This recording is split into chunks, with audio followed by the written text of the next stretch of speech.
എല്ലാവർക്കും നമസ്കാരം. ഡോക്ടർ സരിത പ്രേം.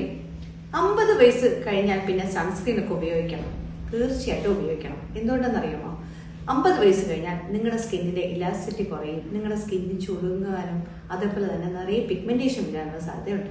അത് മാത്രമല്ല, സൺസ്ക്രീൻ ഒരു മേക്കപ്പ് പ്രോഡക്റ്റ് ആയിട്ട് ആരും കാണേണ്ടതില്ല. സൺസ്ക്രീൻ നിങ്ങളുടെ സ്കിന്നിനെ അല്ലെങ്കിൽ എക്സ്പോസ് ചെയ്യുന്ന സൺ എക്സ്പോസ്ഡ് ഏരിയ പ്രൊട്ടക്ട് ചെയ്യാൻ വേണ്ടിയിട്ട് മാത്രമാണ് നമ്മൾ സൺസ്ക്രീൻ യൂസ് ചെയ്യുന്നത്. അതിൽ ഏറ്റവും പ്രധാനമായിട്ട് ശ്രദ്ധിക്കാനുള്ളത് നിങ്ങളുടെ സൺസ്ക്രീനിലെ UVA UVB പ്രൊട്ടക്ഷൻ കൃത്യമായിട്ടുണ്ടോ എന്നുള്ളതാണ് നോക്കേണ്ടത്. ഈ രണ്ട് കണ്ടന്റ് വേണം. കാരണം UVA പ്രൊട്ടക്ഷൻ ഉണ്ടെങ്കിൽ മാത്രമേ, അല്ലെങ്കിൽ ആ കണ്ടന്റ് ഉണ്ടെങ്കിൽ മാത്രമേ നിങ്ങൾക്ക് നിങ്ങളുടെ സ്കിന്നിൽ ഉണ്ടാകുന്ന പിഗ്മെന്റേഷൻ അല്ലെങ്കിൽ ചുളിവുകൾ, നിങ്ങളുടെ സ്കിൻ ടെക്സ്ചർ ഒക്കെ മെയിൻറ്റെയിൻ ചെയ്യണമെങ്കിൽ നിങ്ങൾക്ക് UVA എന്ന് പറഞ്ഞ കണ്ടന്റ് നിങ്ങളുടെ സൺസ്ക്രീനിൽ ഉണ്ടായിരിക്കണം. ഇനി UVB ആണെങ്കിൽ നിങ്ങളുടെ സ്കിന്നിനെ സൺ ഡാമേജിൽ നിന്നും അൾട്രാവയലറ്റ് റേഡിയേഷനിൽ നിന്നൊക്കെ പ്രൊട്ടക്ട് ചെയ്യാൻ വേണ്ടി UVB പ്രൊട്ടക്ഷൻ ആവശ്യമാണ്. അപ്പൊ ഈ രണ്ട് ഘടകവും ഏറ്റവും ഇമ്പോർട്ടൻ്റ് നിങ്ങളുടെ സൺസ്ക്രീനിൽ. പിന്നെ SPF 50, കാരണം നമ്മുടെ ഇപ്പോഴത്തെ ക്ലൈമറ്റിലൊക്കെ നമുക്കൊരു മിനിമം 40 എബോവ് സൺസ്ക്രീൻ ആണെങ്കിൽ മാത്രമേ നമ്മുടെ സ്കിന്നിൽ അത് കുറച്ചെങ്കിലും ഒരു കവറേജ് തരത്തുള്ളൂ.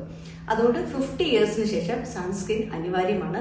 നമ്മൾ 5 വയസ്സിന് മുകളിലുള്ള കുട്ടികൾ തൊട്ട് സൺസ്ക്രീൻ നമ്മൾ പറയാറുണ്ട്. അപ്പോൾ ഓരോ ഏജ് കാറ്റഗറി അനുസരിച്ചിട്ടായിരിക്കും സൺസ്ക്രീൻ വരുന്നത്. മിനറൽ ബേസ്ഡ് ആയിട്ട് പോകുന്നതാണ് എപ്പോഴും നല്ലത്. പിന്നെ നിങ്ങൾക്ക് പിഗ്മെന്റേഷൻ ഉണ്ടെങ്കിൽ എപ്പോഴും ടിൻഡഡ് വേർഷനിലേക്ക് പോവുക, ടിൻഡഡ് സൺസ്ക്രീൻ ഉപയോഗിക്കുന്നതായിരിക്കും നല്ലത്. അതുകൊണ്ട് സൺസ്ക്രീനിന് ഒരു ഏജ് ബാരിയർ ഇല്ല.